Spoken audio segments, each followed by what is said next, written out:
Because I've got a problem with all these young kids driving fancy cars, owning Rolexes, wanting to show them off on Instagram. That's called stupidity, right? And there's too much stupidity education on Instagram. Bro, no one ever got rich saving money. Yeah. You cannot save your way into the house in Western Sydney. You can't save $1.3 million unless you're making $2 million a year. You're not going to get there. Anyone who has done anything meaningful with their life has paid a big price in order to get there.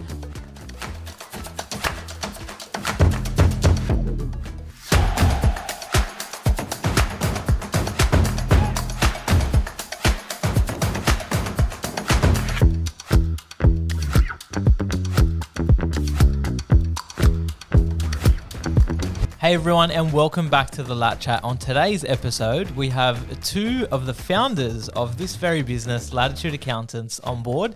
And today we're going to do a couple of different segments. We've got the boys on, so we're going to have a chat and hopefully inspire some small business heroes to keep doing what they do best. Toufic, John, thanks for having me on, Jacob. I'm pumped. I can't believe I've got Toufic opposite me right here. Because everything we'll talk about, I promise you I'll disagree with him. I've got a paddle here, agree, disagree. I'll wait to see what he does, and I'm going to go the other way. I'll ping it back to you, bro. Done. All right, speaking of agree and disagree, we do have a new segment called Agree and Disagree. So Nathan, our lovely new marketing coordinator, has given us a couple of topics to talk about. So I'm going to pull up the first one. Let's go. And you're going to tell me if you agree or disagree. Okay. So people often lie about how much money their business really makes. I'm going to go first. No, I'm going to go disagree. He went agree, I'll disagree. You go. Why do you agree? All right, Toufic. Everyone wants to believe that they're doing well, right? You don't want to start a business to make less money than what you were doing as an employee, right? So to save face, if my business is doing poorly, maybe because times are tough, maybe because I don't know how to run a damn business, right? I'm always going to say things are good, right? There are some people that are just generally a bit more melancholy. They say, oh, it's hard, we're struggling. But most people like to think, oh, you know what? I need to preach to the world that my business is doing great. There is a reason why I'm waking up and working hard every morning and we're doing so well. Even though my P&L is horrendous, doesn't matter. People don't need to know that. I need to tell the world that I'm doing well. This is why I disagree with what you just said, okay? This is the big thing. No one ever tells you a lie if you listen to what they're saying, all right? Every single time someone tries to put an image online, you got to read between the lines, okay? If someone's out there, they've got nothing to show other than a few social media images of them in a hired Lamborghini, okay? Like some of the stuff we said around earlier today. You're in a hired Lamborghini on a hired charter flight, or you're in some club buying a boat. Bro, that costs $2,000, all right? You haven't set up a successful business and built an empire with 50, 100 staff headcount, okay? The truth is, if you actually look at their lives properly, they'll let you know that they're failures. They're just influencers. They're just online trying to push an image. And I think the harder you're trying to push an image, the more likely it is that you actually got no real runs on the board. So that's why I said disagree. So you think they're being honest by having a fake? Yeah. Do you think the people, I've always wondered this, do you think the people, I have no problem if you've got a hired Lamborghini as long as you tell me it's a hired Lamborghini. Yeah. Do you know what I mean? Like I understand the market. Not one person who owns a Lamborghini puts it on their Instagram 25 times in a row to show it off. So just assume anyone putting anyone with a Lambo on their Instagram, that's not their Lambo. All right, love it, love your take. If we're going to go on to my take of agree or disagree, I think people overdo this a lot. I think everything, well, not everything, but as an accountant, it's so, you see so much on Instagram and then you see a lot of the numbers and you're like, this does not marry up. So I'm going to agree that people often lie. Yep. And the other thing I want to go through is that people like, dude, you have to pay the price in business and you have to take people on that journey when you're not where you are, where you want to be. You don't need to lie about it. Like there's some, if your profit is not there because you're investing back into the business and whatever, and you don't have the fancy stuff to show and whatever, just show that, like, because that's more authentic and engaging than someone who's faking it. Listen, if you're just a big show off online, all right, you're probably not the guy that's making real money in your business. Yeah. We've got hundreds of business owners. We've seen books for 20 years, day in, day out. I see profit and loss balance sheet. I know how much every single one of my clients has in property. I know the value of their properties. I know how much mortgage they have on their property. I can tell you their net worth. I've got clients who are worth $100 million, $50 million, $20 million. And I've got guys that are in negative 50,000, negative 100,000, negative 200,000. Without fail, the guys on Instagram that I see being humble, photo of him and his family, his kid, Father's Day, a nice quote, a Bible reference, whatever. That guy's worth $100 million. The guy with the Lambo, the guy with the watch, this and that on his Instagram, his business is worthless. All right. So it's if you understand the game, it's putting out an image. The social media landscape is putting out an image saying your business is like this. If you understand that in the reality, the billionaires don't wear their wealth. Yeah. Do you know what I mean? Yeah, stealth wealth. You don't know about it, all right? Like the best business people that were ever out there, Steve Jobs and that, they wore like, same thing every day because that's the most efficient thing. What is it called? The turtleneck and like the New Balance shoes and the bill. Like these guys don't have to have a 40 grand watch. 100%. But they changed the world. 100%. Your life will never be the same because of Bill Gates and Steve Jobs and these guys, and they never really flaunted their wealth. 100%. And so a lot of my wealthy clients, they don't flaunt it, right? But there's a humility about having to struggle, having to work long days, having to build systems, policies, processes, having to do with staff, clients. It's a big battle to build a substantial business, to build an empire, to make a fair sum of money. It is hard work to develop a property and make $2 million, right? The people you have to deal with, the things you have to do.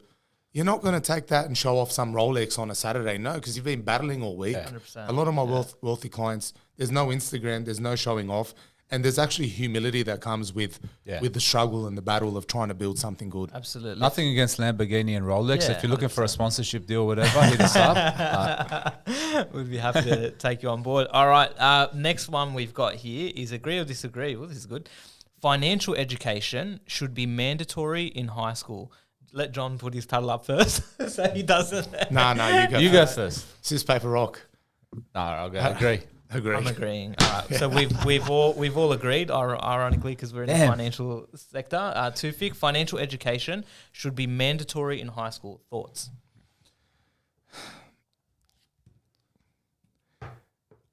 When I look at my life, right, and I've often said this, we had in school, we learned a little bit about business, but no one talked to you about saving money, buying a house, etc. We were lucky because at our FBC at Faith Baptist, we had our youth leader, Mr. David Fagali, right, and he would preach. He preached the gospel of Jesus Christ, and then he would preach the gospel of the Sydney property market, right, and he would sit down and he would teach us, guys, you need to save up your money. You need to buy a house before you do anything. Before you buy a fancy car, save up your money. And I got a lot of financial literacy from him. I also got it from my parents.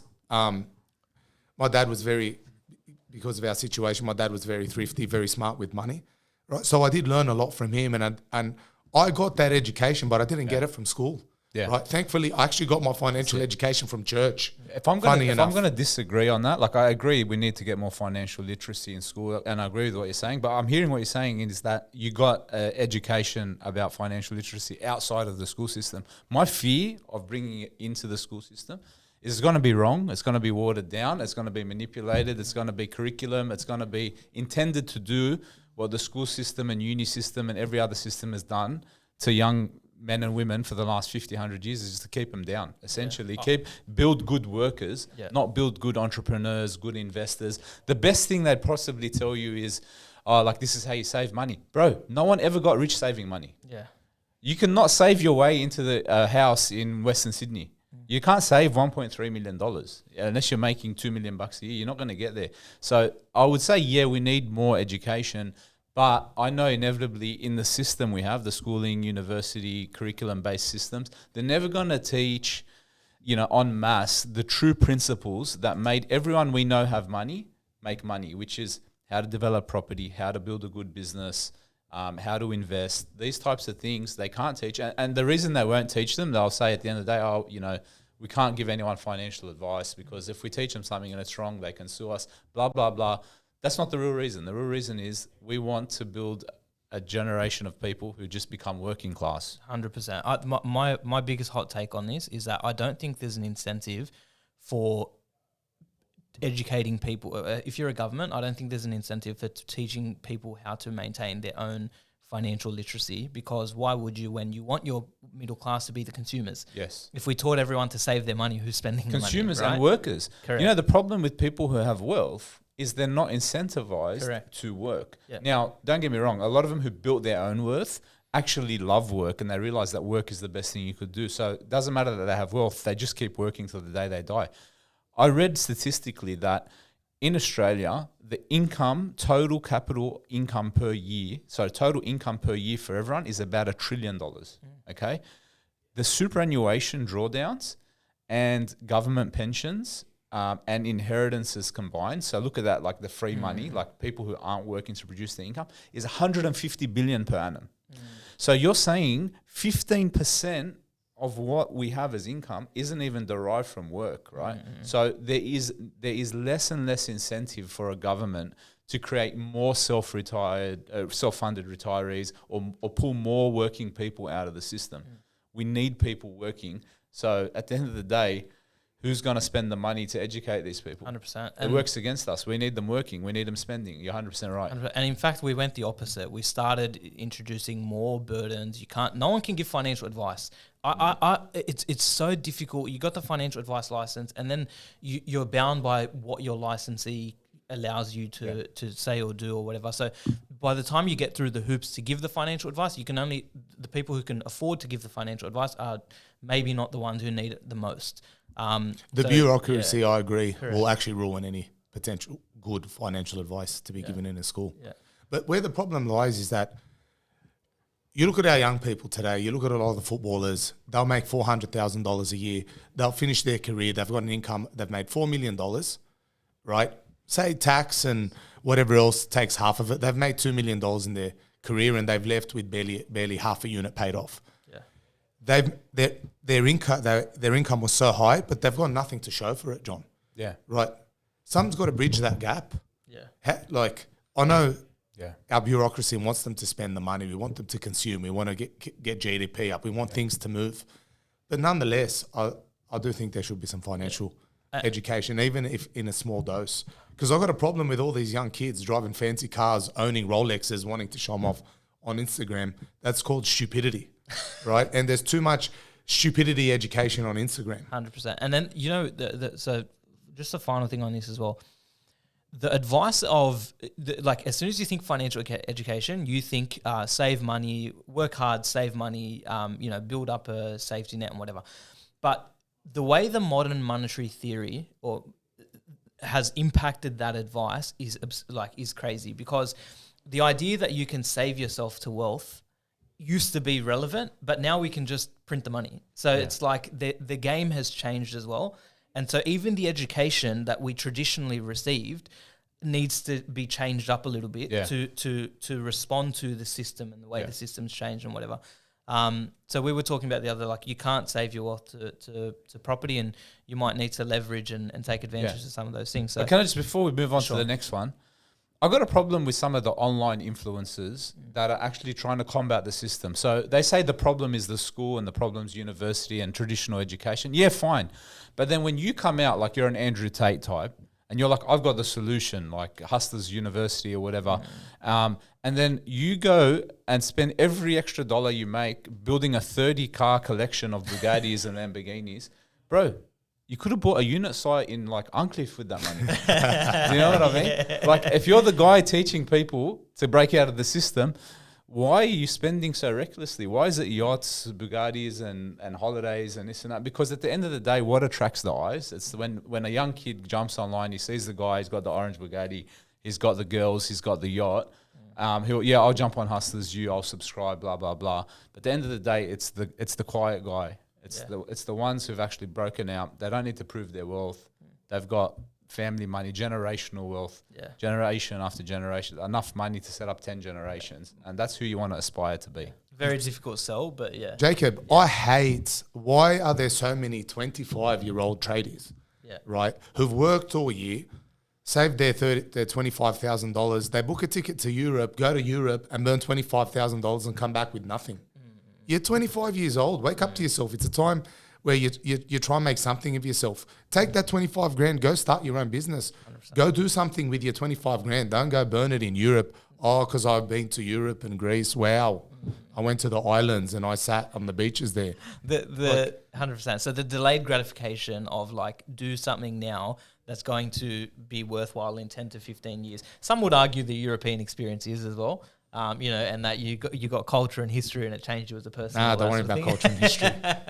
But that's a great but point. But will schooling bridge that gap? We'll put it. I don't think so. Yeah, I don't think it will. We should at least have a dig at it. Yeah, anyway, I agree. All right, awesome, good stuff. Thanks for that one. So, agree or disagree? 9 to 5 workday is outdated and should be abolished in favour of flexible hours. In favour? Did I say disagree. In favour? Yeah, that's all right. Oh, Disagree. I strongly disagree. I think the 9 to 5 workday is outdated and should be abolished in favour of not flexible hours. I would say in favour of more hours. And the reason is, if you actually care about your job and you care about building whatever you're doing and you've bought into the vision, bro, 9 to 5 is not enough to take over accounting, take over whatever industry you want to take over. If you're not thinking about what you're doing, your vocation, morning till night, everything else in your life is just like one of those extra things you have to do. It's like taking a shower or eating, watching the footy, going out with your mates, all those types of things. They're not the core focus of your life. Your vocation is your core focus. That's what you should be spending all your time working on. That's why I love what Hormozy says. He goes, I reckon I think he says a 6-day, 70-hour work week should be mandatory for every boy between 16 and 27, or every person. Because if you're not building up your life and you're not in love with what you're doing, you're not going to be successful, okay? You want to be someone, by the time you get to my age, when you're late 30s, you want to be in a position like me where I'm doing what I'm doing because I love it. I'm not doing it because if I stopped doing Latitude accountants tomorrow, I wouldn't be able to pay my mortgage. I'm sorry, that's not the case. All right? I haven't spent 20 years building up a career so that after 20 years, if I didn't work next week, I wouldn't have money in the bank. I'm not an idiot. All right? You will be an idiot if you're someone who just looks at work like, oh, I have to be there 9 till 5. Yeah, great. I get to take public holiday off. Oh, I don't have to think about work on Saturday and Sunday. Oh, yeah, I can take 10 minutes extra on my lunch break. Why are you thinking about how much you're not working? Think about how much more you can work. Think about how much value you can add. And guess what? The time will pass quicker. You'll enjoy it. Rewards will come and promotions will come. For sure. So I've got two takes on this. Number one is it's just you have to determine who you want to be. All right. And so if you want to be the employee who gets in at 9, leaves at 5, does the flexible hours, there's no problem. If that's who you want to be, go out, do it, have fun. And I wish you all the best. But if you're that person and then you look at someone else's lifestyle who paid the price to get to where they wanted to be, you can't then feel that envy. You can't then feel no, but I want the Lamborghini, and how come I can't afford to buy the house, and how come I can't afford to take the nice holiday and do those things. Anyone who has done anything meaningful with their life has paid a big price in order to get there. If you want to be a business owner, and you want to work between X and Y, and it's hard and fast, you don't do anything else outside of that and whatever, you are going to find it difficult to compete against the person who's willing to sacrifice a lot of their life to achieve what you're trying to achieve. Everyone's got their own personal situations, and everyone's got the limited resources that they can put into something. But when it's all said and done, the person who pays the price the most, and you can pay the price with your time, or you can pay the price with your money, the person who's willing to pay the price is most likely, in my opinion, the person who's going to come out on top. And whilst we've glorified the end result, I think we've lost the process of the hard work that is required to do something worthwhile. Toufic. The rewarding hard work. 100%. Right. Now, the 9 to 5 workday is outdated and should be abolished in favour. I absolutely agree with John 100%. For the far majority of us, around the corner there's Silverwater Jail, right? Between 9 to 5, they're stuck in jail. We're not in jail, right? You don't have to be in jail. And if work is a jail, a 9 to 5 jail, I've got to go somewhere. I can't leave till 5 o'clock, and then I get to leave. It's like you're in the yard. You get your yard hours. What a miserable place to be in life. That's so true. I don't want to be in a place in life where I've got yard hours. No, I want to be a place in life where I love coming. I walk in here, I see our signage. I love being here. Right? I want my staff to love being here because I don't want to be. I don't want to be the yard at Silverwater Jail. You used to say when we started the business, Yeah. we sit down and you go, listen, John, how much money do you need? Like when will you get to a point? Like you'd say, I think you said to me, look, if I could sell the business, leave $1 million, would that be enough? I'd be like, yeah, $1 million. And then I'd be like, oh, like 2 million. Yeah, no worries. And then you started saying, you know what, bro, when I'm 35, I'm done. Well, you're 38 years old and you're still around. So what changed in your mindset around work that you don't look at that as a number anymore?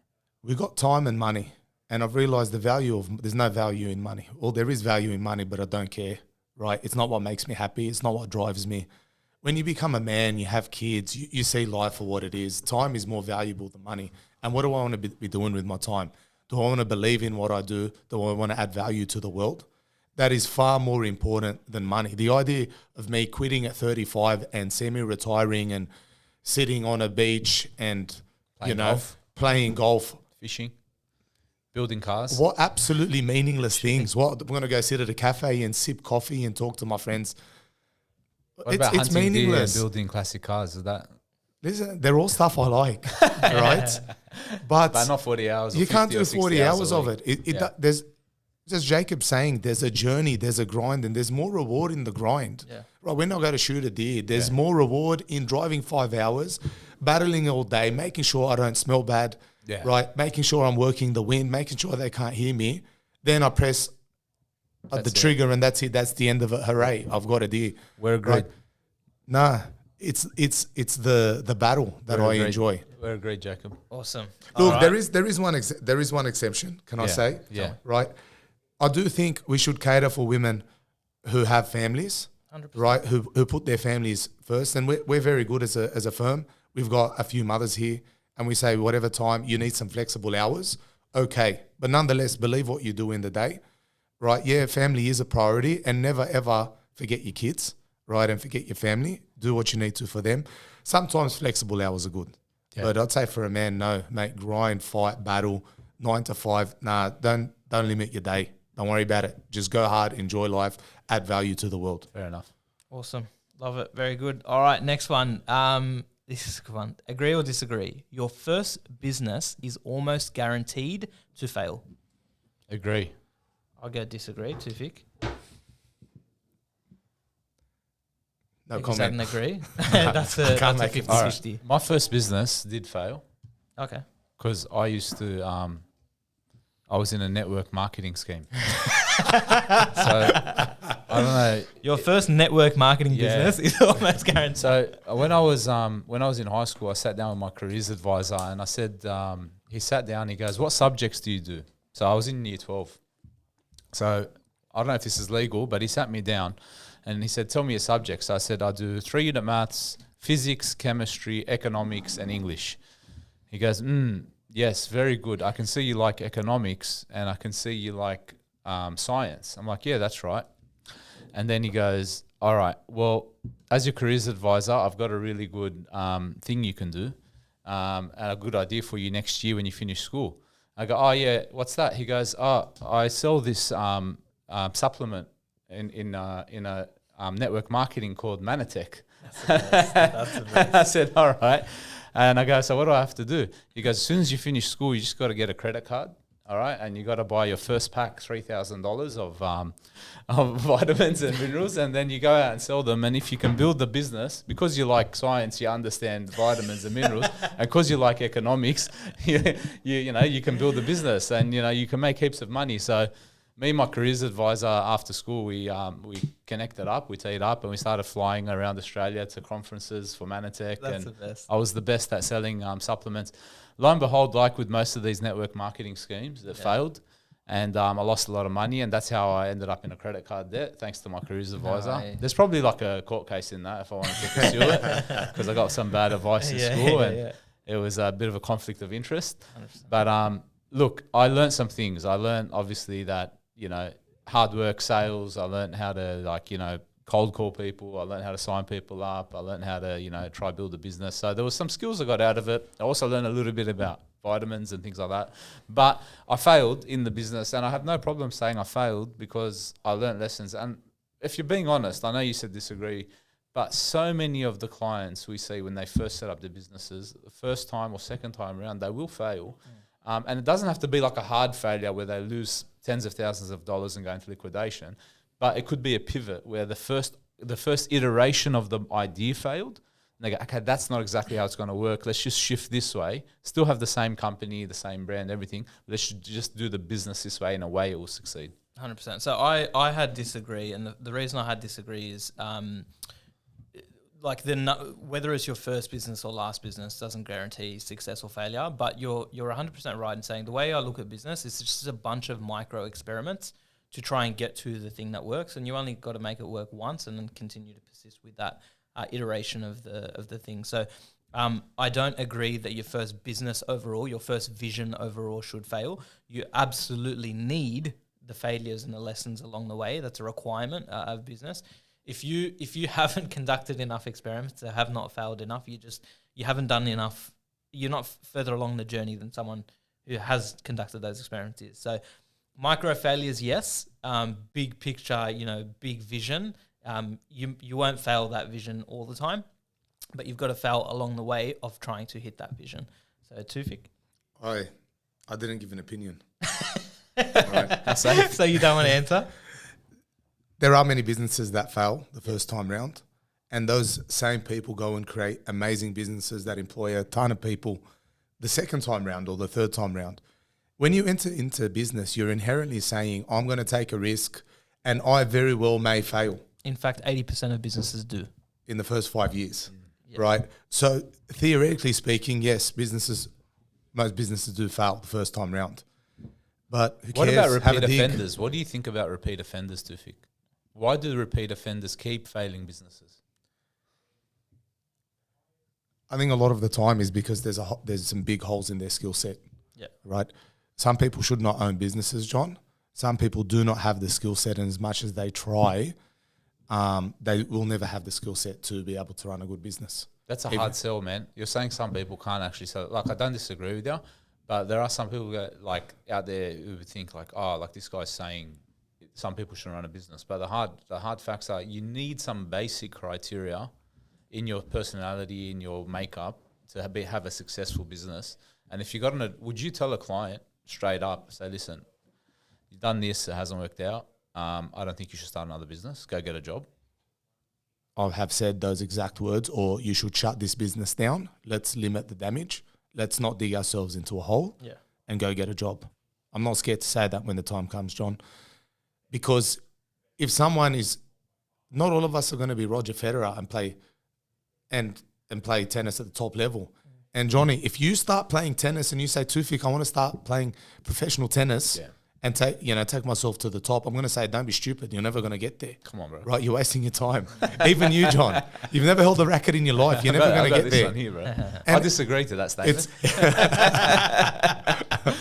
It's unfortunate, but some people in life are never going to become the top accountant. Some people in life are never going to be Roger Federer, and some people should not be running a business, right? But in saying that, you're never going to know that until they take the risk. Take the risk, have a go, right? Mitigate your losses, and if it doesn't work out, there's no problem. There's no shame in being an employee. Yeah, I was an employee for a lot of my life. It's great being an employee. Exactly. There's especially if you buy into the vision. 100%. It's the best place to be. 100%. For some people, that works. 100%. Get a paycheck each week. No problem there. And so therefore I'd say no problem, fail. 100%. Give it a go. The analogy you use I love, but I actually think that business is the most, to play a basketball at a high level, the thing I hate, the reason I don't like basketball is I'm 5'6". All right, what am I? What? Yeah, what value is basketball going to add to my life? Yeah. I'm not going to watch it. I don't care, because at a minimum you need to be mid 6 foot to even get at the entry line. Yeah, and so I actually think business is a much lower barriers to entry from a standpoint of you can develop a lot of the skills and expertise you need along the way. Yeah. And I actually think business is a self-development journey as much as it is a business journey. Yeah. So what I love about business, the thing I love most is that, yes, there are some people, there is some portion of the population who maybe shouldn't start or are more naturally inclined to maybe not do well in business. But I think it's the most forgiving at the start line. I think it allows the most people to play that sport and to have a crack. And if you do the work, I think you can probably get to I want to say one one thing. I think we create a dichotomy that is false between employees and business owners. I think everyone is in business. Yep. Everyone is in business. 100%. You might not you might not be wearing the hat of the shareholder, the business owner, but essentially everyone is working together in a body to produce a result, which is the vision and mission of the business. If you're in that business, you might not be the best person to wear the hat of shareholder because you might not have the financial skill set to run a business, but you're just a very much part of that business, very much a part. You are very much a part of that business by being in there, fulfilling your role. And you are very much in business as much as the business owner is in business. You just have a different responsibility, and you don't have the responsibility of managing the resources. So I think we should stop thinking about it as business owners, employees. We just start thinking about it as what is your best role to play in a business organization. And if it is not to be the financial decision maker, then don't be the financial decision maker. 100%. Go run another department.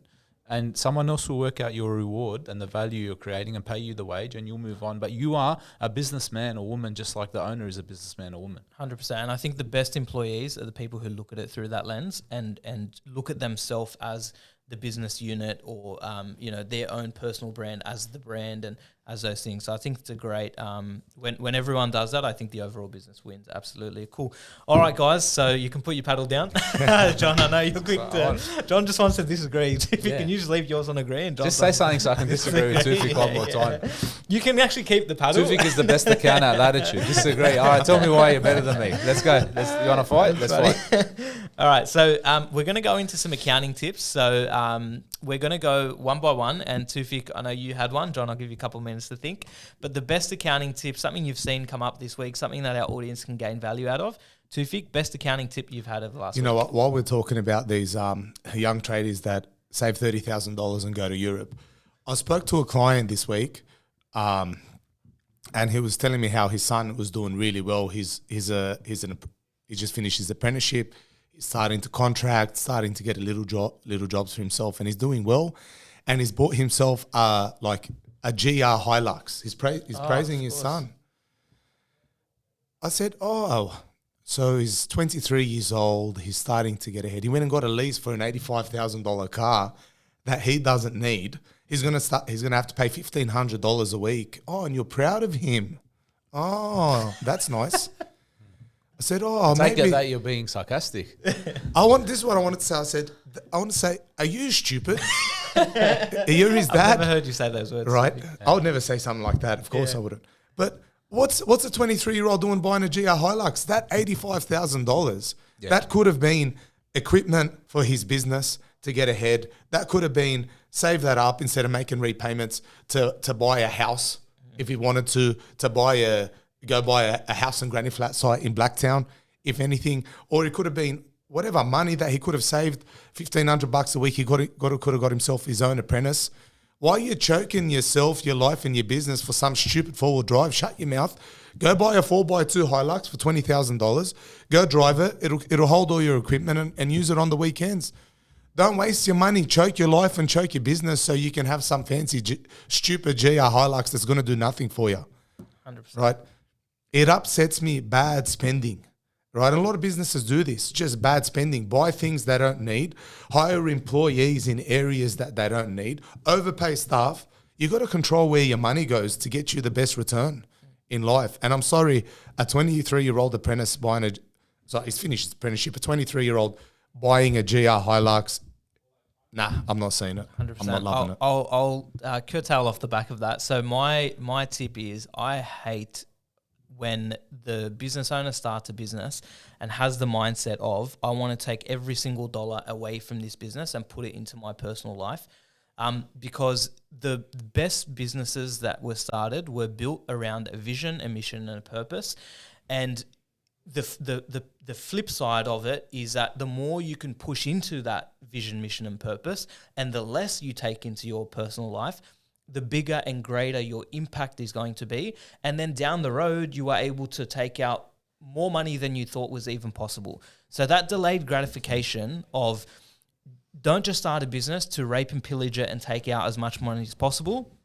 Be as patient as you can, live below your means, and you'll build a business that will scale faster, more efficiently, and you'll have a better long-term life than you may have just taking that short-term money off the table, John. And here it is, the number one tax tip. Sorry, let me say that again. Yeah. And here it is, the number one accounting tip for small business owners is understand and know how much tax you're going to pay in advance. Yep. I have seen thousands of companies collapse, and I promise you, as God is my witness, the thing that crushes them, the last blow, the straw that broke the camel's back is a tax debt. Yep. Every single time we've had to throw a company into liquidation over the last 20 years, someone has set up a business, run income and expenses, saw a surplus, spent it, and then seen a tax bill come in after and not had the money to pay it.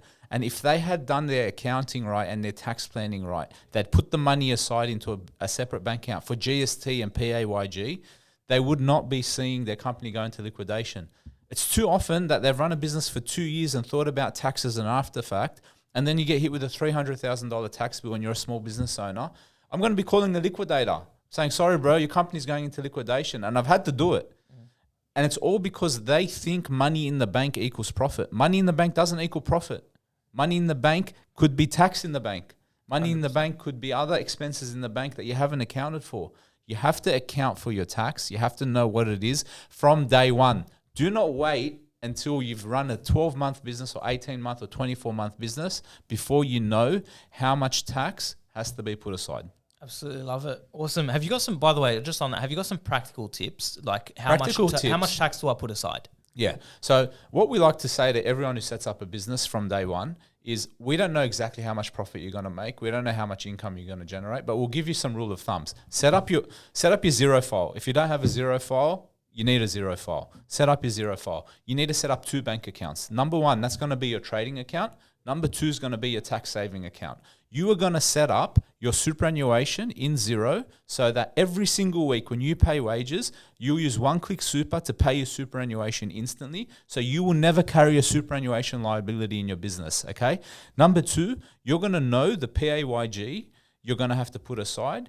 If you don't know the exact PAYG you're going to put aside, I would say as a rule of thumb for GST and PAYG, take 30% of your income from day one, put it aside into a separate bank account. And then when the BAS time or tax time comes around, your accountant will send you a BAS. It's very easy after 1 quarter to look at that 30% you put aside and say, oh, that was too much or too little, make an adjustment. And then every week thereafter, make sure you're putting an amount into that second bank account so your everyday business bank account will only have profit in there. So if you've run out of money in account A, your business is not profitable. 100%. Okay, you do that right. You get the super paid every week. You got the tax going aside. The BAS is not going to scare you anymore. You're not going to be scared to get a phone call from your accountant. The ATO is not going to send you a red letter. You're not going to have to get shut down and end up in liquidation like all the other rubbish businesses. Absolutely awesome. Thanks for those tips. Very insightful. Hope you got a lot of value out of them. All right, so we got a couple of news clippings now, and I'm going to read some headlines on basically what's been happening in the world of business, politics, and tax. And so the first one I'm going to go through is Kamala Harris. So obviously the US election's coming up, and so they're both going through their policy decisions and what they're putting out there. Kamala Harris has backed a tax on unrealized capital gains for the ultra wealthy. So basically, I'll quickly explain what unrealized tax is. She's winning in the polls apparently. It's been on and off. I think you showed me yesterday that Trump's a bit shorter. Yeah. Trump's favorite. Kamala was favorite. It's amazing how she's favorite. Yeah, like she's after the DNC. So popular. After the DNC, her stocks went down a little bit. So we'll see what happens. It's always an interesting year when the US elections are happening. All right, so basically a tax on unrealized gains. What is it? It's basically when you have, let's say you hold a stock and you haven't sold that stock and you bought it for $10 and it's a year's gone by and it's now worth $20. The gain on that is sitting there as an unrealized gain because you have not sold that stock. So on paper, you bought it for 10, it's now worth 20.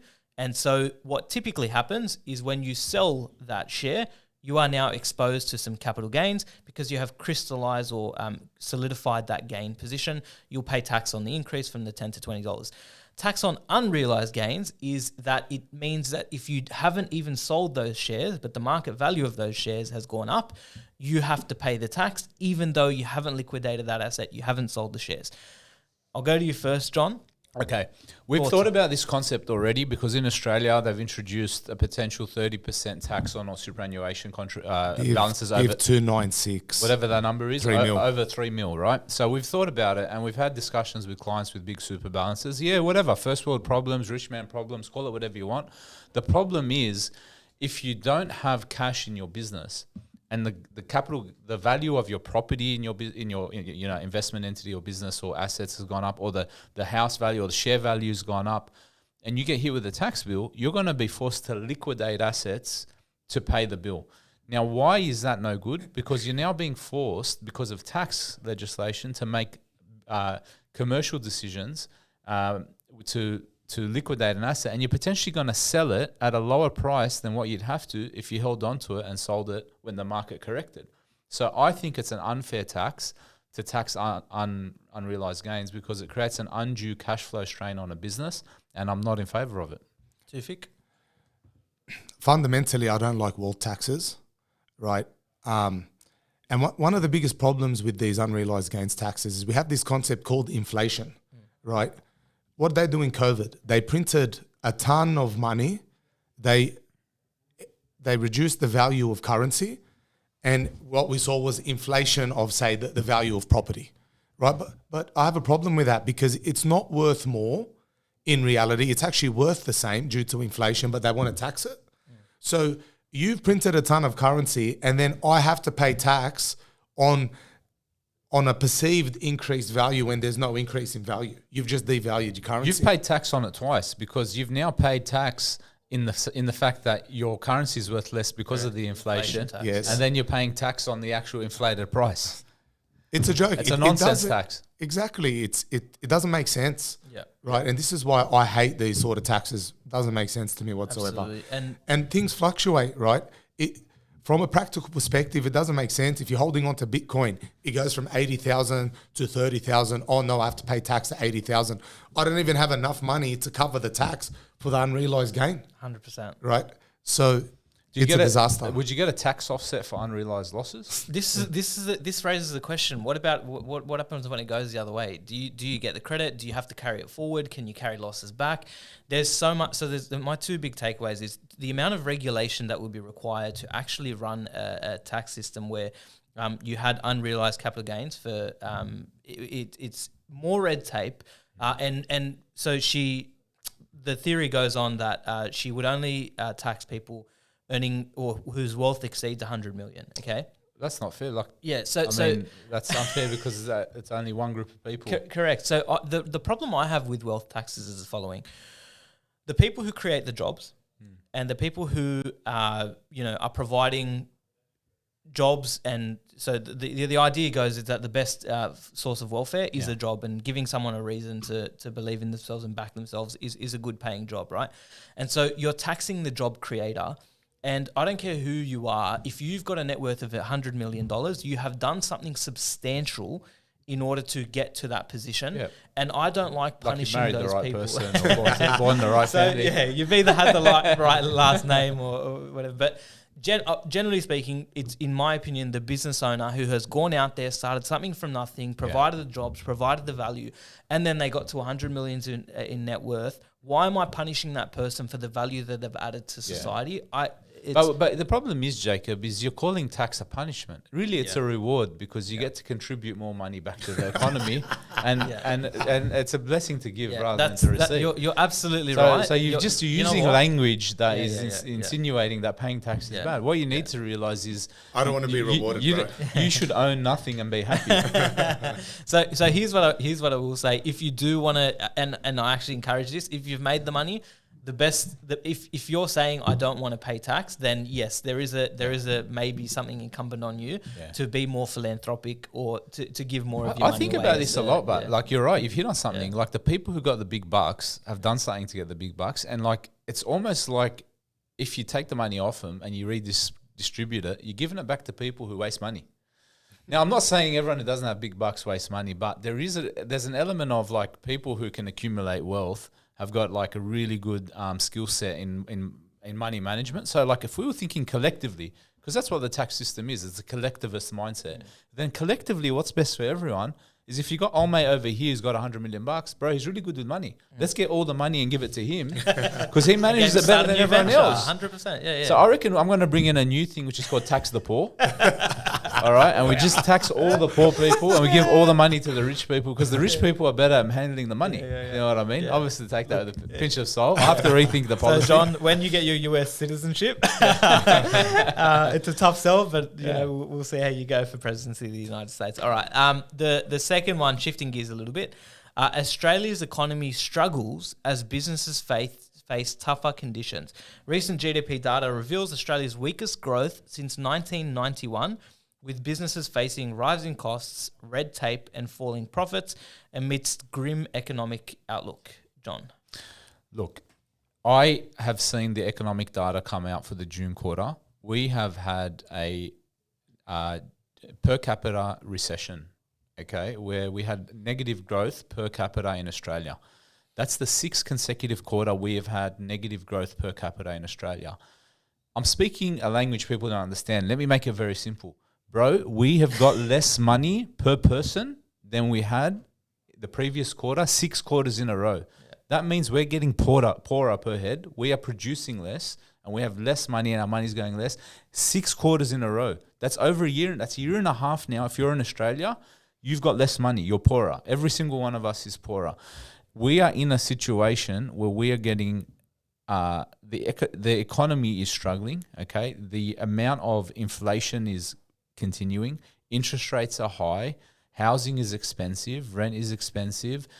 We've got all these immigrants come in. I'm son of an immigrant. I've got no problem with ethnicities, blah, blah, blah. I don't care where you came from. Go tell someone who cares. It's not the point. I'm not against immigrants, but we've brought in 500,000 immigrants into a country at a point where we've created artificial demand for housing and resources and things. And even with all that, the gross GDP is not going up in any significant fashion. It's just trickling up by like 0.1% or 0.2% a quarter. So if we didn't have all those people come in, we would be in a serious recession.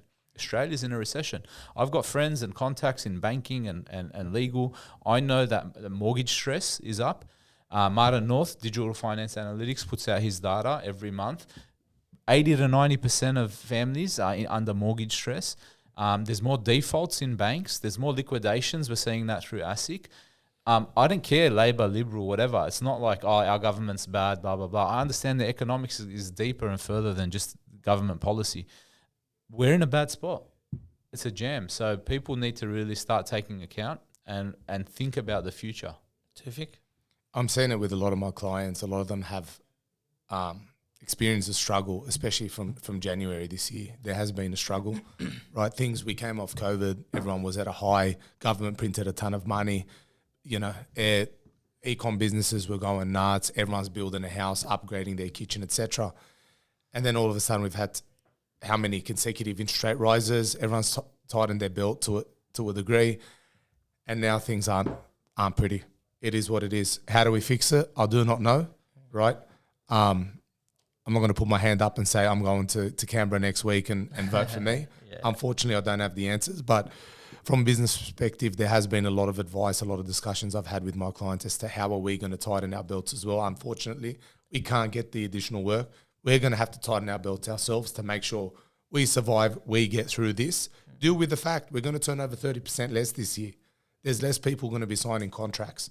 Deal with that, adjust. Personally, if it means sell a few assets, get rid of a couple So many of my clients are selling investment properties. Are all your clients calling and selling extra investments because they can't afford the interest? I'm having a lot of people call me to do that. Yeah, to a degree. But to me, it's been a lot of, I have to fire staff. Yeah. Right? They've been dropping staff and tightening their belt, or not buying an additional asset, not putting money into growth. So there has been, unfortunately, a little bit of that. Yeah, for sure. And I think this is the first time in Australia we have, at least in my generation, maybe your generation, like This is we're saying since 1991. I can't remember a time where businesses were struggling like businesses are struggling in Australia, because we are the lucky country, and so we export a lot, and our GDP is amazing. We've got great healthcare, and we're able to take care of people quite well.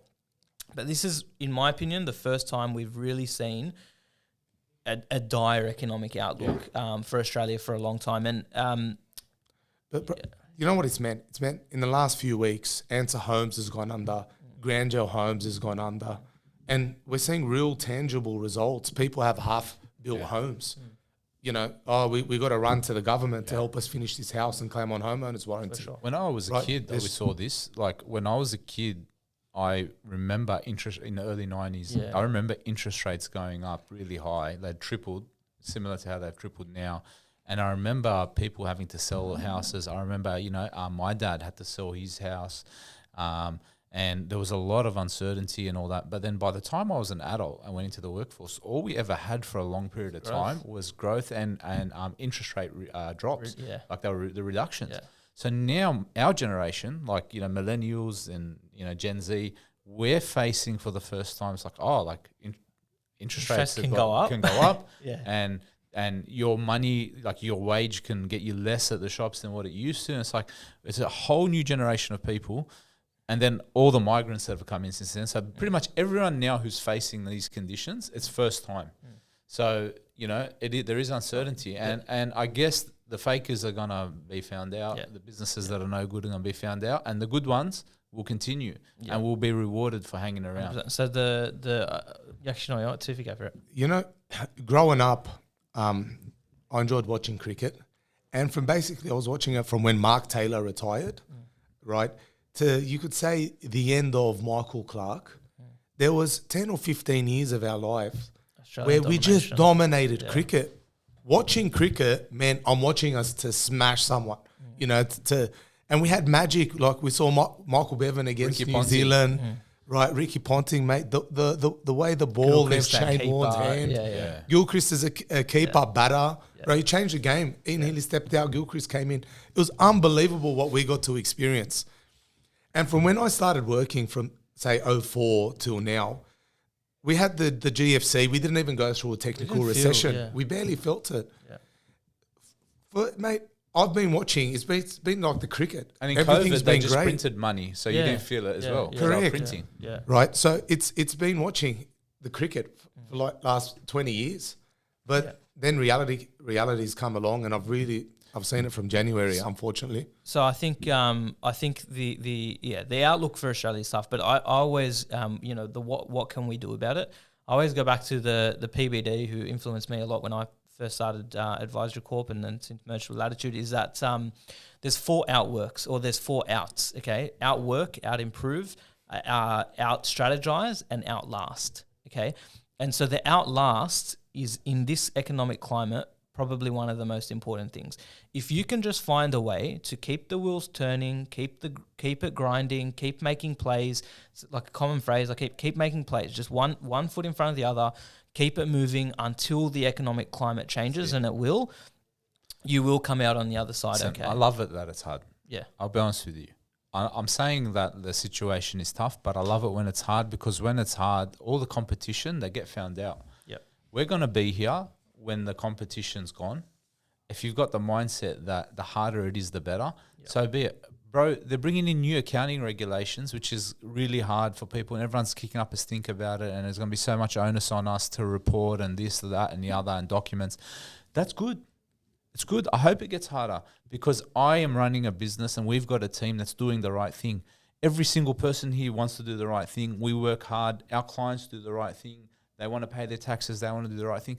If the new system is going to find out the frauds, the fakers, those cutting corners, when that's all dealt with, the people left doing the right thing are still going to be there, and they're going to get their rewards. So the hard times come out and clean out the people that are doing the wrong thing. Now, obviously, there's going to be some people who are doing the right thing. There's some victims. There are some victims, and of course, the community has to support the victims.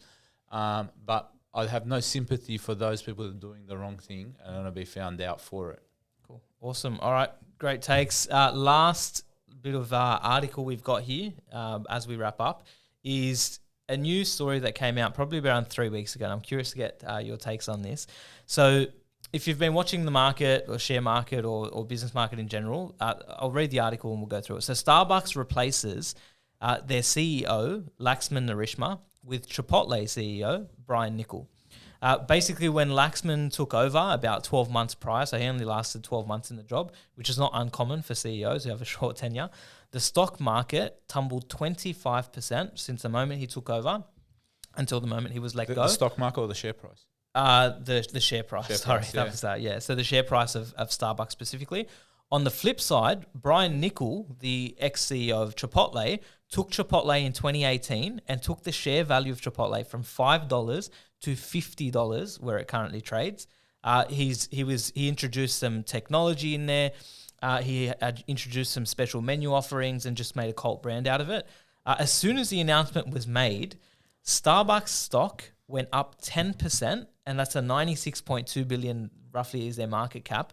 So just by making the announcement of a new CEO, their stock price went up by 10%, with Chipotle's going down by 7%. So basically this guy has had a 17% difference. And if we're talking the valuations of 96 billion for Starbucks and 70 billion for Chipotle, just this one announcement was like a 10 to 20 billion dollar movement. So you could argue this guy's a 10 to 20 billion dollar player, which is insane. I've been trying to dig up why they fired Laxman. The only things I could find is that basically they weren't happy, obviously, with the share price decrease. And then the other things, PBD reckons he's a big advocate of work-life balance, and he won't work past 6 p.m., which is a little bit controversial. But I want to get your thoughts on the entire story. What do you think about that? Look, the thing I don't like about the share prices and these type of indicators, and this is what you see in the big world of business, like big business, the listed entities, and we don't necessarily deal with it in small business. And it's the fundamentals are more interesting to me than the share price. Benji Marshall is the coach of the West Tigers, and after his press, they lost yesterday. They've won the wooden spoon. Parramatta got out of it. At the end of the game, he had a post-match interview, and they asked him about does he think he's the best person to run the place, and what's his future look like? West Tigers came last, and he said, "I am not coaching the team in a way to keep my job. I'm coaching the team in a way in which they're going to perform better and they're going to improve year on year on year on year." Sometimes what you have in the world of listed entities and media and all that is you might have CEOs going in there trying to preserve their jobs and doing things and making moves to affect share prices, but they don't truly reflect the market fundamentals and the accounting fundamentals of how the business is performing. By just merely signing a CEO or getting rid of it, you're going to have that sort of a fluctuation. It just speaks to how much inflation there is in these prices and speculation. I don't like it. I like working with small business owners where I can sit down and say, this is revenue, this is expenses, this is how much profit you're going to make. It's real accounting fundamentals, and it takes all the speculation out of it, and it allows you to make decisions that work in favor of the business, where you're not sitting there thinking, how's this going to be perceived from a marketing perspective, from a share perspective, from a media perspective. I don't like it. And that's why I don't pay much attention to what's happening in the stock market with these big companies. You sound like Elon, where Elon went on live and with Tesla stock at all-time highs, he's out there saying, I don't believe the share price is worth this much. This share price is too high. Imagine that. So he's a true believer in the fundamentals of the business should be determining the value. We've got clients invested in smaller listed entities and they're ridiculously low share prices compared to the actual revenue profit these it defies almost market economic fundamentals and accounting fundamentals, and there's so much big money in BlackRock and Blackstone and all these organizations. There's pumping and dumping going on and money moving, and there's politics, and this guy likes this guy, so we're gonna short this stock. You see it with GameStop. Yeah. I'm not in that speculation game. Doesn't attract me. I like looking at a business for what's on its balance sheet. Has it got a strong balance sheet? Has it got good revenue? Has it got a good gross profit margin? Is it making net profit? Is it sustainable? If we can price businesses on objective measures, All right, that gives me so much more like, I get so much more joy out of that. I don't enjoy sitting there watching and speculating on the stock market. Toufic, any thoughts around that story? I'm very much with John. Yeah. The part that bothers me is why did the Chipotle share price go down? Because he left. Yeah. Is that what a business is? Is a business the sum of all its parts, or is it based on the bloke who's sitting in the corner? And I'll judge a CEO and a business owner on how he leaves the business. Is it better off, right, that he was in there, and when he left, did the business was able to stand on its own feet? Yeah. So many times I hear a business being sold where it goes to the new owner and it falls apart. Very often I'd say, I'm going to judge the old owner. He didn't put the systems and policies and give the business its vision. So when the new owners walked in, it fell apart because he was the glue that held it together. 100%. No, I don't like that. 100%. So that part mildly bothered me that Chipotle went down 7%. No, if Chipotle continues to go down, I will judge him. Yeah, right, to say that he left the thing worse off. Yeah, very interesting take. So you don't blame the new ownership, you blame the ex-ownership for not putting the fundamentals in place to have that succession plan. That's a very interesting take. What I got out of this was that I have determined over the last 10 to 11 years of seeing small business owners every single day is that so much of business does rely on the operator's ability to invest in themselves and become a better operator over time. And the business's success or failure is, in my opinion, often linked to that core operator or that core bunch of operators leading the business into the future. So whilst we can, have a look at speculation and things, the mere fact that this guy was able to take Chipotle from such a low valuation to there can't be enough market trends and political trends and the fact is there's going to be tangible results there. There are tangible results there, and so it's just brought it back home. If I was to take it to small business world, it's like how much are you investing into yourself as the operator of the business, and how have you been able to develop your business over time? And where has your business gone in that same sort of time frame? There's something to be said as well for the sentiment about work. Yeah. And how I believe the guy who negatively impacted the share price has like a work-life balance approach. Yeah. The market doesn't care about your DEI, ESG rubbish work-life balance. It cares about results. Yeah. So if you're actually someone that inspires hard work, you're going to get generally better results, and the market's going to reward you for that. Doesn't matter how kind you are to minorities or disadvantaged people. If it doesn't produce profit and cents, then it's not going to, you're not going to get better results, and the market doesn't care how nice you are at the end of the day. It cares about if you make money. It's ruthless. It's harsh, but that's the way the market works. The market is just real, so it is what it is. All right, on that note, we'll wrap it up here. Gents, thanks for coming on. We've mixed it up a little bit in the podcast. I hope you've enjoyed it. I've really enjoyed it. I would love to see more of you on the podcast. I'm sure the people would too. If you like this podcast, shoot us a message, DM us, subscribe. Thumbs up. Give us a thumbs up if you're still watching. And comment Toufic on the bottom of this episode. I'll see you all in about 18 months. Sounds good. Thanks, guys. Cheers. Thanks.